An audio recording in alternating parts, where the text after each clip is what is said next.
وَإِذَا سَأَلَكَ عِبَادِي عَنِّي فَإِنِّي قَرِيبٌ أُجِيبُ دَعْوَةَ الدَّاعِ إِذَا دَعَانِ فَلْيَسْتَجِيبُوا لِي وَلْيُؤْمِنُوا بِي لَعَلَّهُمْ يَرْشُدُونَ. نحمده ونصلي على رسوله الكريم، اما بعد فاعوذ باللہ من الشیطان الرجیم، بسم اللہ الرحمن الرحیم، رب اشرح لي صدری ویسر لي امری واحلل عقدۃ من لسانی یفقہوا قولی۔ السلام علیکم ورحمۃ اللہ وبرکاتہ۔ ناظرین، پروگرام دعا کیجیے کے ساتھ آپ کی خدمت میں حاضر ہیں۔ آج ہم ظلم سے بچنے کی دعائیں اس موضوع پر آپ سے گفتگو کریں گے۔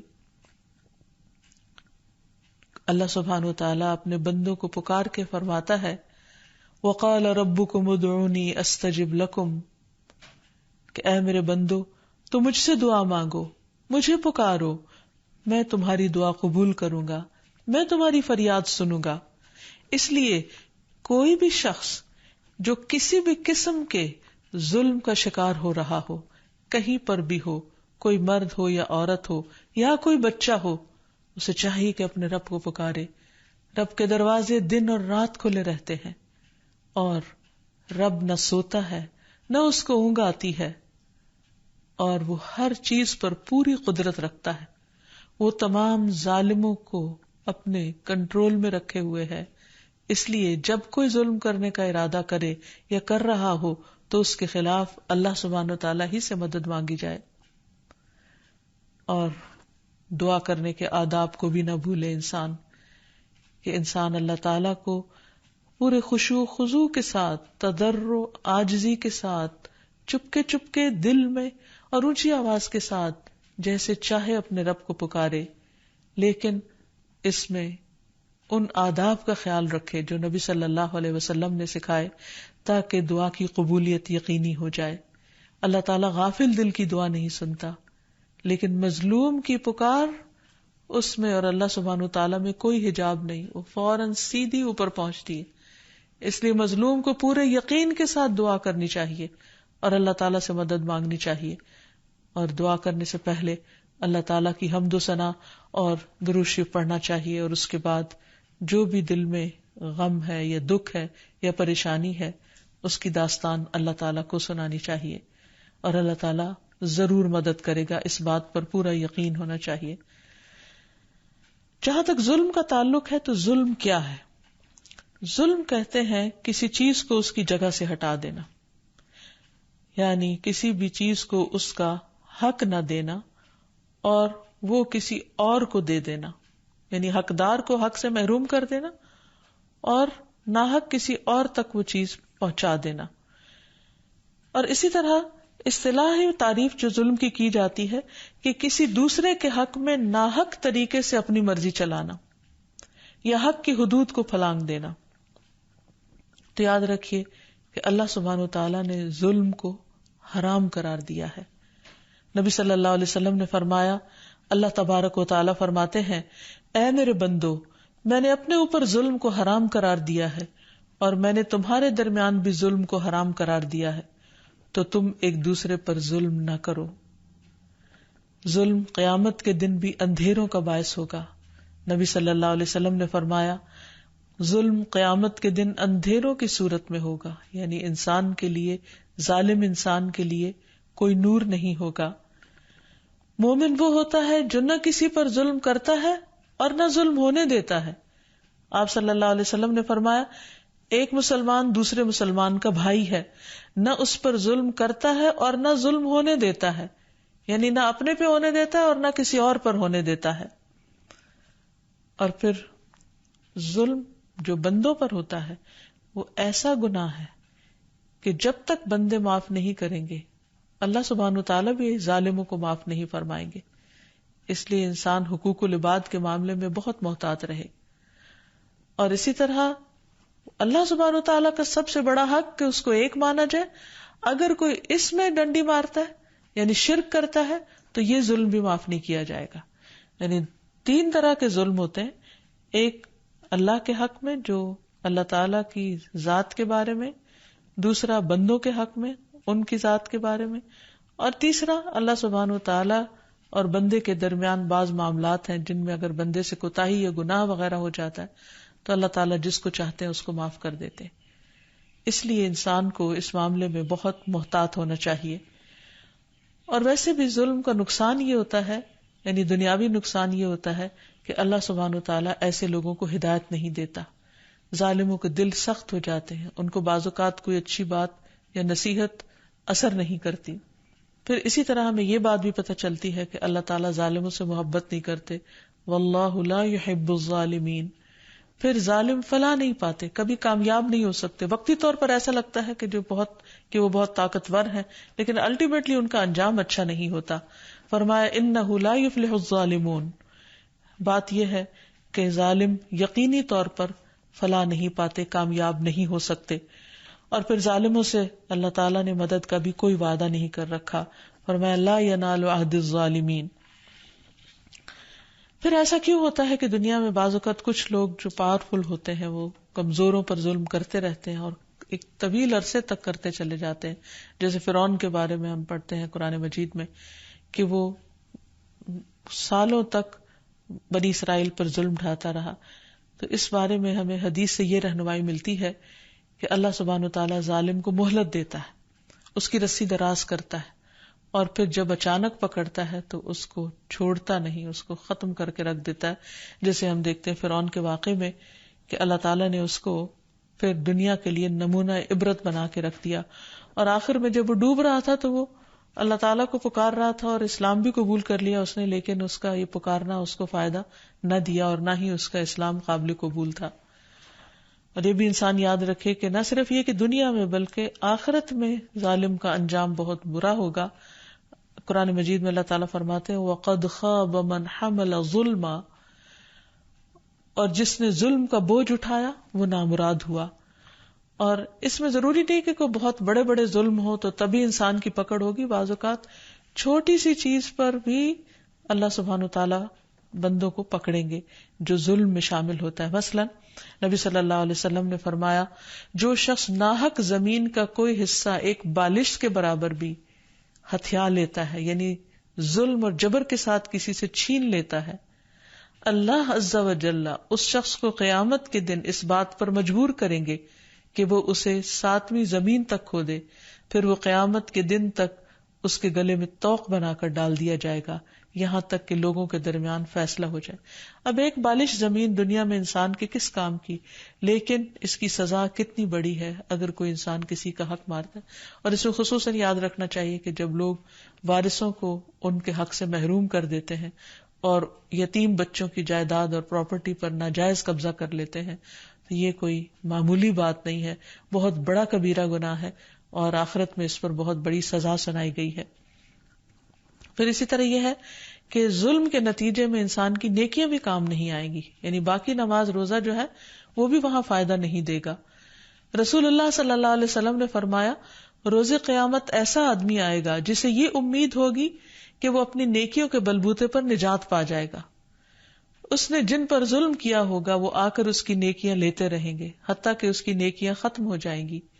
پھر ایک اور مظلوم آ جائے گا تو اس کی اب حسنات یا نیکیاں ختم ہو چکی ہوں گی، یعنی ظالم کی، لہذا مظلوم کی برائیاں اس کے کھاتے میں ڈال دی جائیں گی. اور اللہ سبحانہ تعالیٰ نے بار بار قرآن مجید میں وارننگ دی ہے کہ ظالموں کا انجام اچھا نہیں ہوگا. ایک جگہ پر آتا ہے ان الظالمین لہم عذاب علیم، ظالموں کے لیے یقیناً دردناک عذاب ہے. ایک دوسری جگہ پر آتا ہے لہم من جہنم مہاد ومن فوقہم غواش وکذالک نجزی الظالمین، ان کے لیے بچھانا بھی جہنم کا ہوگا اور اوپر سے اوڑھنا بھی جہنم کا، اور ہم ظالموں کو ایسی ہی سزا دیا کرتے ہیں. اسی طرح اللہ سبحانہ وتعالیٰ نے ظالموں پر لعنت بھیجی ہے. یوم لا ينفع الظالمین معذرتهم ولہم اللعنۃ ولہم سوء الدار، جس دن ظالموں کو ان کی معذرت، ان کی اپالوجیز کچھ فائدہ نہ دیں گی اور ان کے لیے لعنت ہے اور برا گھر ہے. اب یہاں یہ بھی یاد رہے کہ ظلم میں کیا کیا چیزیں شامل ہوتی ہیں. سب سے پہلے یہ ہے کہ شرک سب سے بڑا ظلم ہے، جسے کہ قرآن مجید میں آتا ہے کہ لقمان علیہ السلام نے اپنے بیٹے کو نصیحت کی تھی کہ یا بنیا لا تشرک باللہ ان الشرک لظلم عظیم، اے بیٹے اللہ کے ساتھ کسی کو شریک نہ کر، کیونکہ شرک بہت بڑا ظلم ہے، ظلم عظیم ہے. یعنی سب سے بڑا ظلم اللہ سبحانہ وتعالیٰ کے ساتھ کسی اور کو الہ قرار دینا ہے. پھر اسی طرح اللہ سبحانہ وتعالیٰ کے علاوہ دوسروں سے مانگنا بھی ظلم ہے، یعنی کسی اور کے در پہ جانا، اس سے فریادیں کرنا یا اس کے آگے ہاتھ پھیلانا اور یہ سمجھنا کہ وہ فائدہ دے گا، تو یہ بھی بہت بڑا ظلم ہے. اللہ تعالیٰ فرماتے ہیں وَلَا تَدْعُ مِن دُونِ اللَّهِ مَا لَا يَنفَعُكَ وَلَا يَضُرُّكَ فَإِن فَعَلْتَ فَإِنَّكَ إِذًا مِّنَ الظَّالِمِينَ، اور اللہ کے سوا کسی کو مت پکارو جو نہ تمہیں کچھ فائدہ پہنچا سکتا ہے اور نہ نقصان، اگر تم ایسا کرو گے تو تب یقیناً ظالموں میں سے ہو جاؤ گے. پھر اسی طرح نبی صلی اللہ علیہ وسلم کے طریقے سے آگے بڑھنا، یعنی آپ کی بات کی پرواہ نہ کرنا اور اپنی عقل یا اپنی مرضی کو اس پر مقدم رکھنا. پھر قطع رحمی کرنا، یعنی رشتہ داروں کے ساتھ ظلم اور زیادتی کرنا، ان کا حق نہ دینا. پھر 2 یا زیادہ بیویوں میں انصاف نہ کرنا، کیونکہ قیامت کے دن ایسا شخص اس حال میں آئے گا کہ جس کا ایک پہلو ایک طرف کو جھکا ہوا ہوگا. پھر اسی طرح بچوں میں عدل نہ کرنا، کسی بچے کو زیادہ فیور دینا اور دوسرے کو محروم کر دینا. پھر اسی طرح یہ چیز بھی ظلم میں آتی ہے کہ انسان کسی سے کام کروا لے اور اس کو اس کی اجرت نہ دے. مثلا کسی سرونٹ کو رکھے اور اس سے سارا کام کروا اور مہینے کے آخر میں اس کو تنخواہ دیے بغیر نکال دے. انتہا درجے کا ظلم ہے اور قیامت کے دن اس پر سخت پکڑ ہوگی. اس لیے انسان کو اس معاملے میں بہت محتاط رہنے کی ضرورت ہے. پھر اسی طرح ظلمن کسی کا مال ہتھیا لینا، یتیموں کا، مسکینوں کا، کمزور لوگوں کا. پھر اسی طرح جانوروں پر ظلم ڈھانا، یعنی بے زبان جانوروں کو مارنا یا ان کو کھانا نہ دینا یا ان سے ضرورت سے زیادہ کام لینا، ان کے اوپر ضرورت سے زیادہ بوجھ لادنا کہ جس کو وہ اٹھا نہ سکتے ہوں، کیونکہ وہ اپنی تکلیف کو خود بول کے نہیں بتا سکتے. بعضوں کا دیکھنے میں آیا ہے کہ گدھے یا خچر وغیرہ پر اتنا سامان لاد دیا جاتا ہے یا اونٹ پر اتنا سامان لاد دیا جاتا ہے کہ ان کی ہڈیاں چرچرانے لگتی ہیں اور وہ چلنے سے عاجز آ جاتے ہیں. تو یہ بھی ظلم ہی کی ایک قسم ہے. اسی طرح گھریلو پالتو جانور جو ہوتے ہیں ان کا خیال نہ رکھنا.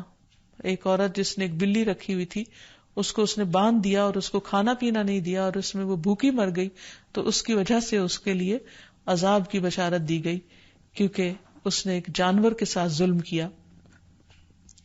پھر اسی طرح یہ ہے کہ چھوٹے چھوٹے معاملات میں بھی ظلم ہوتا ہے، جیسے کسی کو اس کی جگہ پر نہ بیٹھنے دینا، اس کو اس کا ڈیو حق نہ دینا، رسپیکٹ نہ دینا، مقام نہ دینا، یا کسی کو کسی جگہ سے اٹھا کر خود اس پر بیٹھ جانا، چاہے وہ تھوڑی دیر کے لیے ہی ہو، لیکن یہ بھی زیادتی. اسی طرح راستوں میں بیٹھ کر لوگوں کی راہیں بلاک کر دینا یا گاڑیاں ایسی جگہ پر پارک کر دینا کہ جس سے لوگوں کو تکلیف پہنچے، اور یا کسی کی پارکنگ میں اپنی گاڑی کھڑی کر دے. نبی صلی اللہ علیہ وسلم نے راستے کا جو حق بتایا اس میں خاص طور پر یہ کہ انسان دوسروں کے لیے راہ میں اذیت نہ، کیونکہ یہ راستے کے حق کے خلاف ہے کہ انسان کسی کے لیے اذیت کا باعث بنے. انسان خواہ نیکی کے کتنے بھی بڑے کام کے لیے نکلے، لیکن اگر وہ لوگوں کے لیے اذیت اور مصیبت کا سبب بنتا ہے تو یہ بھی ظلم میں شمار ہوتا ہے. حضرت انس سے روایت ہے کہ ہم نے اللہ کے نبی صلی اللہ علیہ وسلم کے ساتھ فلاں فلاں جہاد کیا، پس لوگوں نے اترنے کی جگہ کو تنگ کیا اور راستے روک دیے، یعنی چلنے کے لیے کوئی جگہ نہ چھوڑی. تو اللہ کے نبی صلی اللہ علیہ وسلم نے ایک اعلان کرنے والے کو بھیجا کہ وہ لوگوں میں اعلان کر دے کہ جس نے جائے قیام کو تنگ کیا اور راستہ بند کیا اس کا جہاد نہیں ہوگا، یعنی اس کی ساری نیکیاں برباد ہو جائیں گی جو لوگوں کے لیے اذیت کا باعث بنے گا. پھر اسی طرح اگر انسان مل کے کھانا کھا رہا ہے تو وہ دوسروں کا بھی حق کھا جائے، یہ بھی ظلم میں آتا ہے. ظلم کی یہ چند قسمیں آپ کے سامنے بیان کی گئی ہیں جن سے بچنا نہایت ضروری ہے. اس کے علاوہ بھی بہت ساری چیزیں ہو سکتی ہیں جن پر ہو سکتا ہے کہ آپ کو کوئی مفتی فتویٰ دینے والا نہ ہو، لیکن مومن وہ ہوتا ہے کہ جس کا ضمیر زندہ ہوتا ہے، جس کے اندر سے آواز آتی ہے اور وہ اپنی اس آواز کو سنتا ہے کہ کہاں وہ کس کے ساتھ زیادتی کر رہا ہے اور کہاں کس کا حق مار رہا ہے. تو ایسی چیزوں سے پرہیز کرنے کی ضرورت ہے. اب یہ ہے کہ جس کے ساتھ ظلم ہو رہا ہو، بعض اوقات وہ کمزور ہوتا ہے، اسی لیے اس کے اوپر ظلم کیا جا رہا ہوتا ہے، تو اس کو مدد کے لیے اللہ سبحانہ تعالیٰ کو پکارنا چاہیے، اللہ تعالیٰ سے دعا کرنی چاہیے. جیسے حضرت آسیہ رضی اللہ تعالی عنہا جب فرعون نے ان کے ہاتھوں پاؤں میں کیل گڑوا دیے تھے تو اس موقع پر انہوں نے دعا کی تھی، رب ابنی لی عندک بیتا فی الجنہ، اے اللہ میرے لیے اپنے پاس جنت میں گھر بنا دے. تو حدیث میں آتا ہے کہ اللہ تعالیٰ نے جنت میں ان کے گھر سے پردہ ہٹا کر انہیں دکھا دیا کہ آج تم صبر کر رہی ہو تو کل تمہیں یہاں بہترین ٹھکانہ ملے گا. پھر یہ کہ انسان کو اس بات پر پورا یقین ہونا چاہیے کہ اللہ سبحانہ و تعالیٰ مظلوم کی پکار سنتا ہے اور ضرور سنتا ہے. حدیث میں آتا ہے نبی صلی اللہ علیہ وسلم نے فرمایا، مظلوم کی بد دعا سے بچو کیونکہ وہ بادلوں پر اٹھائی جاتی ہے. اللہ تعالیٰ فرماتا ہے، مجھے میری عزت اور جلال کی قسم میں ضرور تمہاری مدد کروں گا اگرچہ تھوڑی دیر بعد ہی کیوں نہ کروں. یعنی ایک وقت لگ سکتا ہے کیونکہ اللہ تعالیٰ کے ہر فیصلے میں ایک حکمت اور مصلحت ہوتی ہے، لیکن مدد ضرور آئے گی. رسول اللہ صلی اللہ علیہ وسلم نے فرمایا، مظلوم اگرچہ کافر ہو اس کی بد دعا سے بھی بچو کیونکہ اس کے سامنے کوئی پردہ حائل نہیں ہوتا، یعنی وہ دعا بھی اللہ تعالیٰ تک پہنچتی ہے. ایک اور حدیث میں بھی آتا ہے، مظلوم کی بد دعا سے بچو، یہ تو چنگاریوں کی طرح آسمان کی طرف اٹھتی ہے. یعنی جیسے آگ سے چنگاری فوراً اٹھ جاتی اسی طرح وہ دعا بھی فوراً اوپر چلی جاتی ہے. اور اس بات پر یقین رکھنا چاہیے کہ اللہ تعالیٰ ظالم سے بدلہ ضرور لے گا، اس لیے انسان صبر کے ساتھ کام لے اور درگزر کرے اور اپنے طور پر اپنے اخلاق کو اور اپنے رویے کو اور اپنے معاملے کو درست رکھے. کچھ چیزوں کو خاموشی کے ساتھ نظر انداز کر دے اور کسی چیز کے اوپر مثبت اقدام کرے تاکہ اپنے آپ کو ظلم سے بچا لے، لیکن بدلہ لینے میں بھی ظلم نہ کرے. اور پھر اس بات پر یقین ہو کہ اللہ تعالیٰ ظالم سے ضرور بدلہ لے گا. اور قیامت کے دن نبی صلی اللہ علیہ وسلم بھی مظلوم کے حق میں جھگڑا کریں گے. دنیا میں انسان کو اپنے اوپر سے ظلم دور کرنے کی کوشش کرنی چاہیے اور اس سلسلے میں صبر سے کام لینا چاہیے. اللہ تعالیٰ سے اچھی امید رکھنی چاہیے کہ اللہ تعالیٰ اس کی مدد فرمائے گا. پھر یہ ہے کہ بعض چیزوں کو خاموشی کے ساتھ اور نظر انداز کر کے بھی انسان اس ظلم سے بچ سکتا ہے، کیونکہ بعض اوقات کسی چیز کا اگر انسان جواب دینے لگے تو معاملہ پہلے سے بھی زیادہ خراب ہو جاتا ہے. اس کا یہ مطلب نہیں کہ انسان ظالم سے بدلہ نہیں لے سکتا. ظالم سے بدلہ لیا جا سکتا ہے، لیکن اس میں محتاط رہنے کی ضرورت ہے کہ کہیں مظلوم ظالم نہ بن جائے، کیونکہ جتنا کسی نے ظلم کیا ہو صرف اتنا جواب دیا جا سکتا ہے، اس سے زیادہ نہیں. پھر اسی طرح ہمارا دین ہمیں یہ بھی سکھاتا ہے کہ ہم مظلوم کی مدد کریں اور ایسے لوگوں کے کام آئیں جو پسے ہوئے ہوں یا کسی بھی طرح تکلیف کا شکار ہوں، اور مظلوم پر جو بھی ہو سکے احسان کریں. پھر اسی طرح یہ ہے کہ اگر کسی کے ساتھ دنیا میں زیادتی ہو جائے، اس پر ظلم ہو جائے، تو دنیا میں ہی معافی مانگ لینی چاہیے، کیونکہ قیامت کے دن تو پھر اپنی نیکیوں سے ہی بدلہ دینا ہوگا. اور اس میں یہ ہے کہ انسان ظالم کو ظلم سے روکنے کے لیے کوشش کے ساتھ ساتھ اس کے حق میں بھی دعا کرے. وہ بھی بہرحال ایک انسان ہے جو ظلم اور زیادتی کر رہا ہے، کہ وہ بھی اپنے آپ کو ظلم سے بچائے. اور پھر آخر میں یہ کہ انسان اللہ تعالیٰ سے خوب دعائیں کرے، کیونکہ اللہ تعالیٰ مظلوم کی دعا سنتے ہیں. اس سلسلے میں قرآن مجید کی دعاؤں میں سب سے پہلی دعا ہے، رب نجنی من القوم الظالمین، اے پروردگار مجھے ان ظالم لوگوں سے بچا لے. ایک اور دعا ہے، علی اللہ توکلنا ربنا لا تجعلنا فتنة للقوم الظالمین، ہم نے اللہ ہی پر بھروسہ کیا، اے ہمارے رب ہمیں ظالم لوگوں کے لیے آزمائش نہ بنا. نبی صلی اللہ علیہ وسلم یہ دعا کیا کرتے تھے، اللہم انی اعوذ بک من الفقر والقلة والذلة واعوذ بک من ان اظلم او اظلم، اے اللہ میں فقر و فاقہ، قلت اور ذلت سے تیری پناہ میں آتا ہوں، اور اس بات سے تیری پناہ میں آتا ہوں کہ میں کسی پر ظلم کروں یا مجھ پر کوئی ظلم کرے. پھر اسی طرح فسادی لوگوں سے بچنے کی دعا، رب انصرنی علی القوم المفسدین. پھر اسی طرح ظالم کے خلاف اللہ کی مدد پانے کی دعا.